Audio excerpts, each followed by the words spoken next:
Hey, it's Jason at Hangtown Affordable Auto Repair, and I was just doing a video about what happens when you think you save money by going to a quick oil change.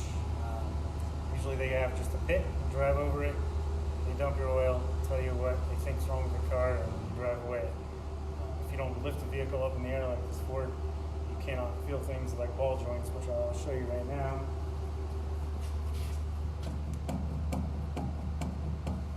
Both sides.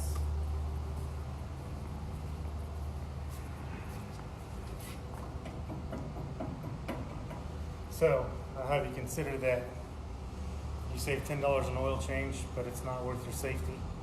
And if these ball joints break, you basically lose control of your car, slide, put yourself, your family, everybody around you at risk. So